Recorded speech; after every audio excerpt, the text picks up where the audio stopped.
Subscribe کیجئے ہمارا channel اور دبائیں اس بیل آئیکن کو تاکہ آپ کو ریگولر نوٹیفیکیشن اپڈیٹس مل سکیں۔ لله رب العالمين والصلاة والسلام على سيد الأنبياء والمرسلين أما بعد فأعوذ بالله من الشيطان الرجيم بسم الله الرحمن الرحيم يدعون ربهم خوفا وطمعا صدق الله العظيم وصدق رسوله النبي الكريم الأمين زرحمت کن نظر پر حال زارم یا رسول اللہ سبحان اللہ زرحمت کن نظر پر حال زارم یا رسول اللہ غریبم بے نوائم خاک سارم یا رسول اللہ ان اللہ و ملائکتہ یصلون علی النبی یا ایہا الذین آمنوا صلوا علیہ وسلموا تسلیما الصلاة والسلام علیکہ یا سیدی یا رسول اللہ الصلاة والسلام علیکہ یا سبھی ہاتھوں کو بلند کر کے جم دے ان کے درود پاک بلند آواز سے الصلاة والسلام علیکہ یا سیدی یا رسول اللہ وعلا آلکہ وصحابکہ یا سیدی یا رحمت للعالمین اللہ تعالیٰ قرآن مجید فرقان حمید میں ارشاد فرماتا ہے کہ وہ اپنے رب کو پکارتے ہیں خوف کے ساتھ اور امید کے ساتھ وہ اپنے رب کو پکارتے ہیں خوف کے ساتھ اور امید کے ساتھ تو امام غزالی رحمت اللہ تعالیٰ علیہ احیاء العلوم میں ارشاد فرماتے ہیں کہ یہ سوال کرنا کہ خوف زیادہ افضل ہے کہ امید زیادہ افضل ہے یہ شروع سے ہی غلط ہے یہ سوال کرنا کہ خوف زیادہ افضل ہے یا امید زیادہ افضل ہے یہ سوال شروع سے کرنا ہی غلط ہے وجہ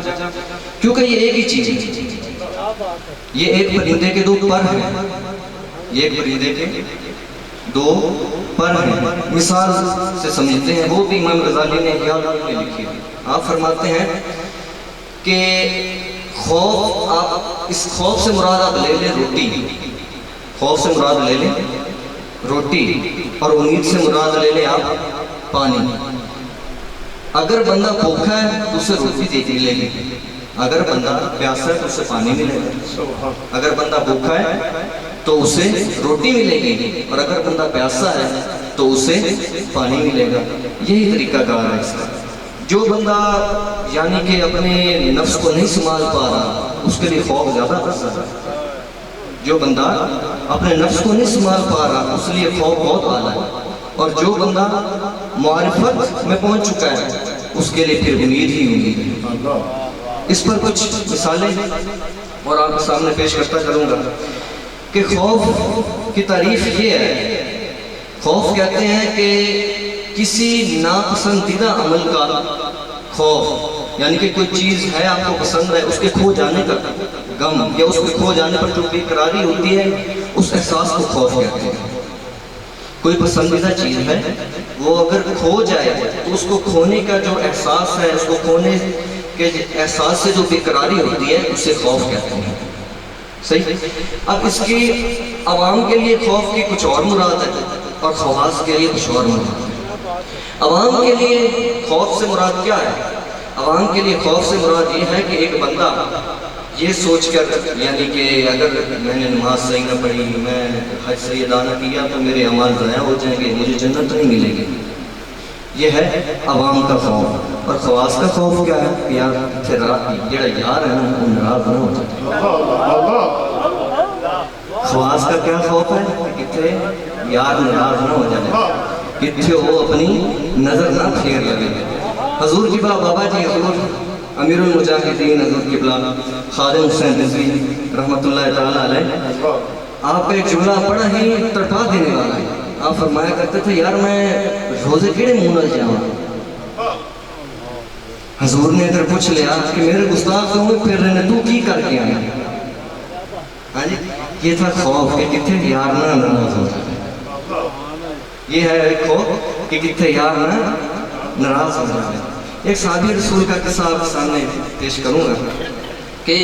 بچے تھے صحابی رسول بچے تھے اور آپ صلی اللہ تعالیٰ علیہ وسلم کی خدمت گزار سے تو نبی نبی کریم صلی اللہ علیہ وسلم نے اس صحابی کو کسی کام کے لیے بھیجا ہے.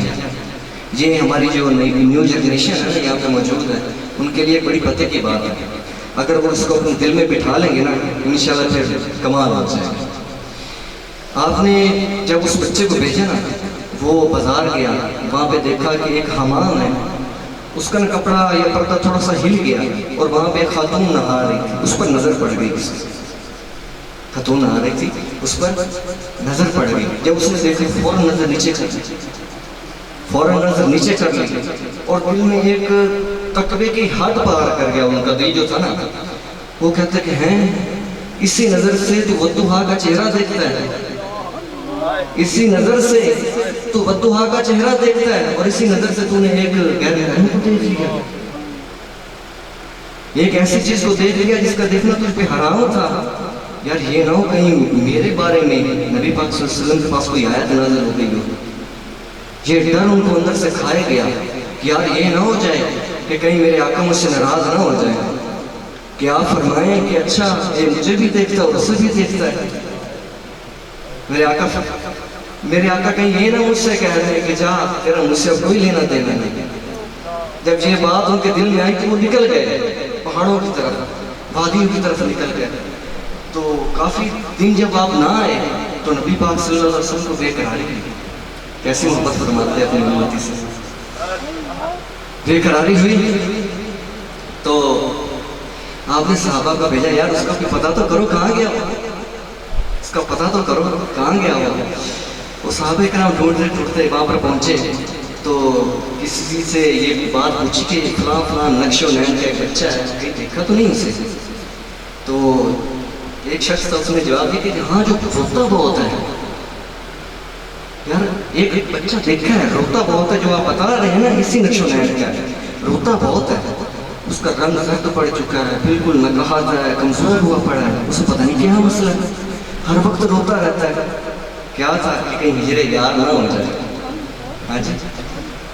کہ کہیں یار سے دوری نہ ہو جائے, کہیں وہ اپنی نظر سے دھتکار نہ دے, کہیں وہ یہ نہ کہ جب ملا نہیں ہے.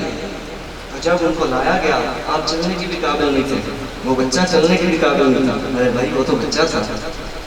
وہ تو بچہ تھا, ہم تو بڑی عمر والے, وہ تو بچہ تھا. تو جب لائے نا نبی پاک صلی اللہ علیہ وسلم کی بارگاہ میں, تو نبی پاک صلی اللہ علیہ وسلم نے اس کا سر اپنی گود مبارک میں رکھ لیا. اللہ اللہ, کیسا مقام ہے. اس نے جب آنکھیں کھولی سامنے ودوہا کا چہرہ, سبحان اللہ سبحان اللہ, یا رسول اللہ صلی اللہ علیہ وسلم.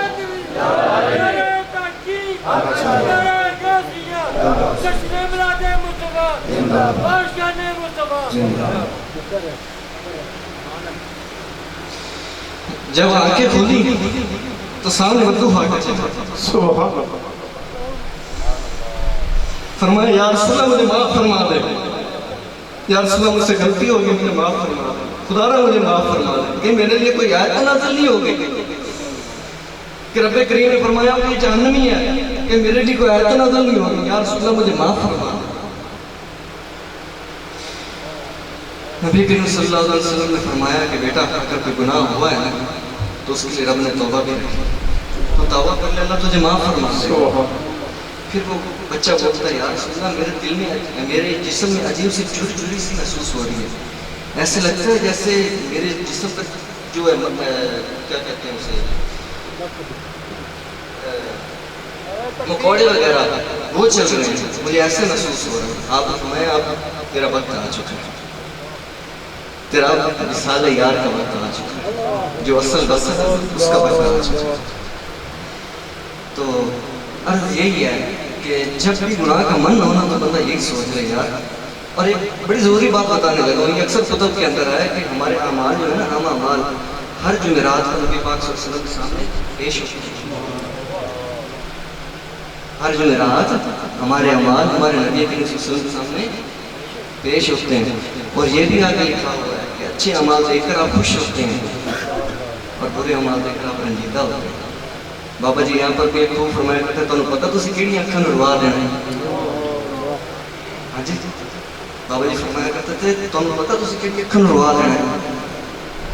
بس دعا ہے کہ اللہ ہم سب کو تقوی کو پڑھنے کی توفیق عطا فرمائے اور ساتھ یہ بھی عرض کروں کہ اکیلا خوف نہیں وہ ہوتا ہے نا کہ ایک بندہ اکیلا خوف کھا جاتا ہے تو پھر خوف میں اس حد تک پہنچ جاتا ہے کہ یار میں ہوں عمل کرا نہ کرا مجھے سزا تو ملنی ہے یہ قنوط ہوتا ہے یہ مایوسی ہوتی ہے ایسے نہیں امید بھی رکھیں کہ اللہ معاف کر دے گا امید رکھیں اللہ معاف کر دے گا اکیلا خوف بھی نہیں رکھنا اکیلی امید بھی نہیں رکھنی صحیح امید بھی رکھیں اور ساتھ خوف بھی رکھیں وما علینا الا البلاغ